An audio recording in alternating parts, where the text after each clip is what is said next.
Welcome back to the Fermented Blood channel. Today we're looking in on and hopefully bottling the Half Viking.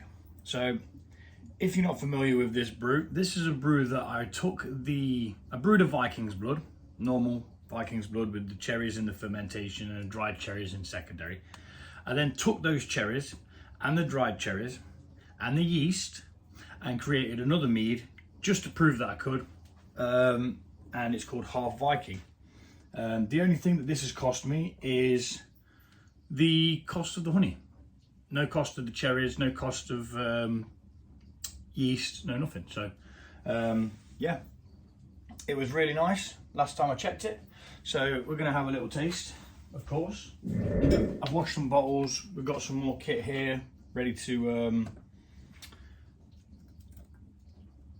get this bottled really. It's been sat for absolute yonks. I held it up to the light a second ago. It's really clear. I'll do it again just in case, because you might be able to see its clearness up into the light. I'm not sure. If you can't, just take my word for it. It is very clear. First things first, hydrometer reading. Now unfortunately, I've misplaced my little book. Both books of mead recipes and stuff like that where I write stuff down, so I'm gonna have to start a new one with the new brews, which luckily I do have a spare one in there, but it doesn't tell me what's what. I mean, stoppers were put in this anyway, so it's at 11.9% is what it says on there. So I'm going to take a hydrometer reading just because, even though I've got nothing to compare it to. But then when I do find it, I'll be able to compare it and see what was happening. Until I find the book, that's that's pretty much that. And you'll be able to see how nice and clear it is.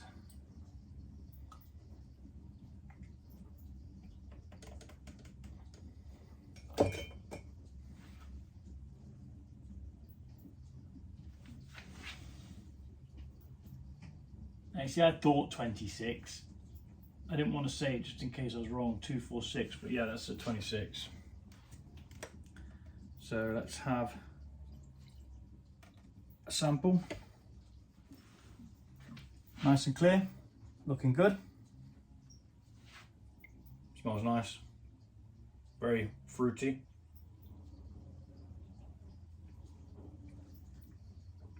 Sweet. More sweety than fruity.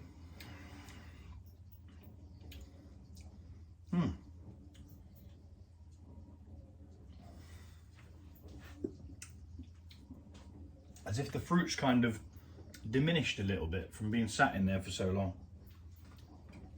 Because it has been in there a long time. I just left it because I had other things to do. So we are going to wrap this off and get it bottled for sure.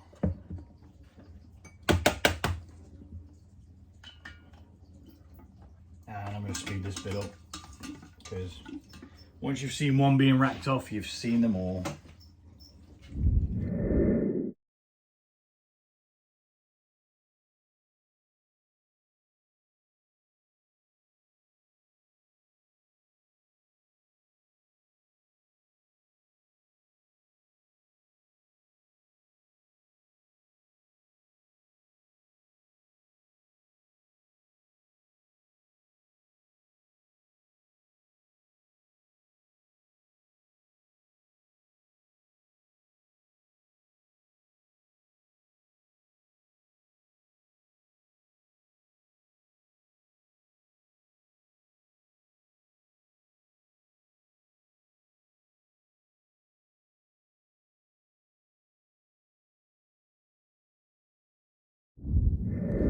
Okay, so we've got 4 litre bottles, one 330ml bottle, and a little bit for me to drink now.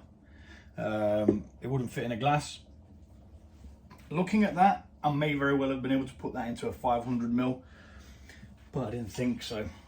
Yeah, I'm going to cap these off, label them up, and because of the amount of time that it's been sat in the the demijohn, I'd probably say it's drinkable, but normally wait a month to do it. Let me just go grab a cap. Now I have got some other ones to bottle as well. There's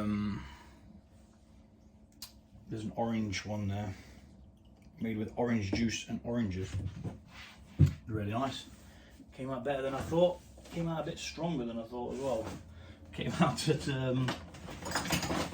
18.8%, I think it was, which is 0.8 off the tolerance. So it just shows you that the yeast doesn't know the rules. It just kind of does what it wants, when it wants, how it wants. Okay, so like I say, we're going to label these up. I've got myself a little drinky poo.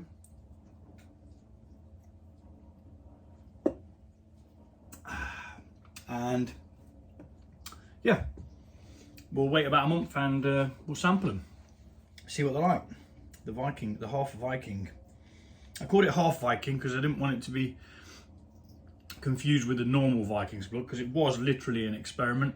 And to say that all I paid for was the honey, because I reused everything else, it was actually quite good. For the sake of the people that may not have seen the original video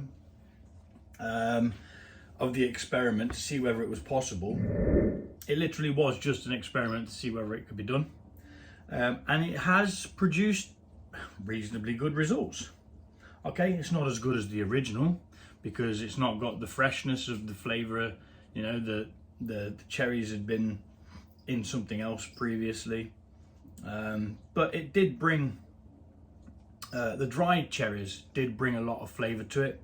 The fermented cherries, they were spent. There was no flavour in them. There was barely minimal bit of colour came through. So that's when I added the dried cherries to the mix, and it brought out a big bold flavour, which means I probably used too much in secondary for them to even release their amount that they should have done. So lesson learnt there, probably use less, save a bit of money, and produce a beverage a little bit cheaper. It is nice. It's yummy, it's moorish, it's sweet, and it's fruity. It's good. Thanks for watching, and I'll see you all soon.